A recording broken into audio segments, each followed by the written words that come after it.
The honeybee population is responsible for $15 billion in added value to the crop each year, which means if the honeybee population decline doesn't stop, the economic effects alone could be disastrous.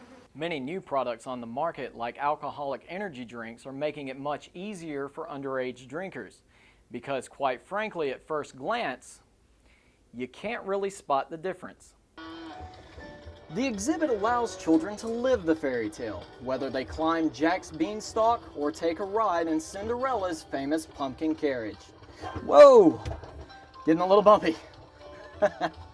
In addition to promoting physical activity, these systems are also becoming very popular because they're easy for anyone to use. From avid gamers to newcomers, as long as you can work a DVD player, you're fine. You simply turn on the system, pop in the disc, and the Kinect turns your body into the controller, meaning that you can literally jump into the game. Most people run from a swarm of bees, but Sally Adams in Clover, South Carolina has been getting in the middle of them for nearly 9 years.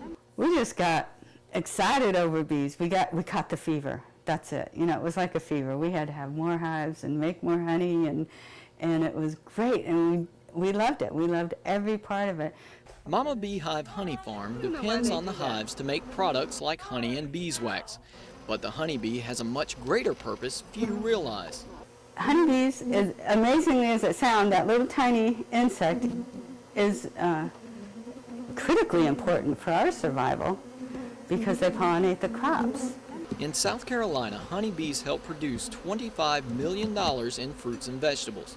But in recent years, the state has seen a quarter decline in their honeybee population. Over the past 2 years, Adams has lost 80 hives to what is called colony collapse disorder, or CCD. Just recently, they discovered that in most of the colonies that have CCD, there is a virus and a parasite. When both of those are found in a colony, that's when you're going to find collapse. But Professor Mike Hood at Clemson University says CCD is only a small part of the bee population problem. Pesticides, stress on our colonies due to commercial beekeepers moving their colonies constantly. And then we also have nutrient deficiency. We feel that the bees are not getting the proper nutrition they need to do well. The honeybee decline is something Hood says needs to be stopped. We're seeing a noticeable decrease, and this decrease is not sustainable.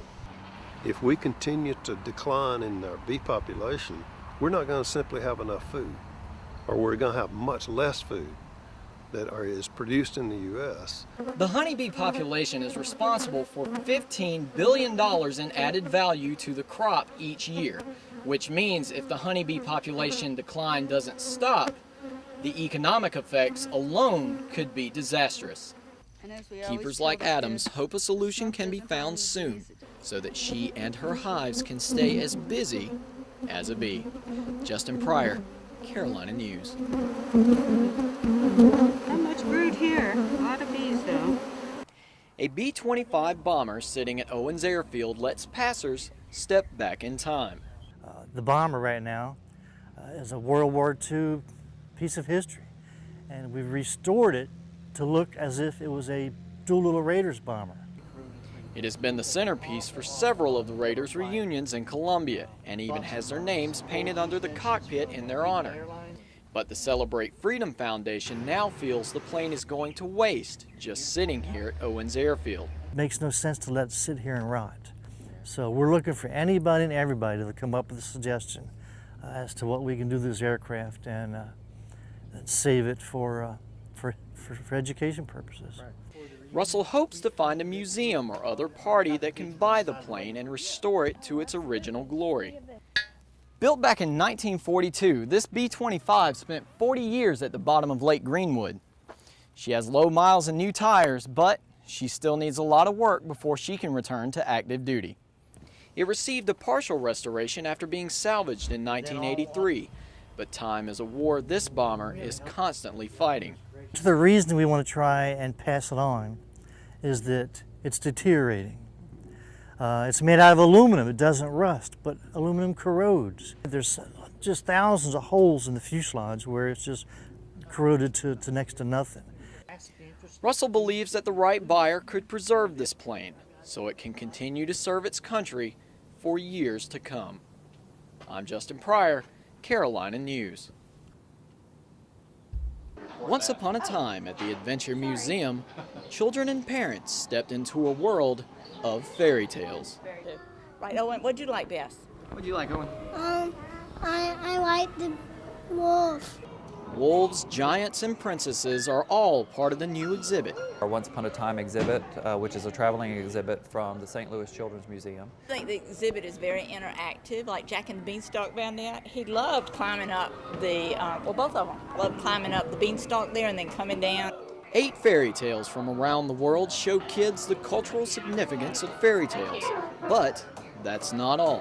One of the big pushes and the reasons that Adventure brought this exhibit to Columbia was to focus on the importance of early literacy, the importance of reading aloud to children. But it's the exhibit that puts the kids into the story. The exhibit allows children to live the fairy tale, whether they climb Jack's beanstalk or take a ride in Cinderella's famous pumpkin carriage. Whoa! Getting a little bumpy.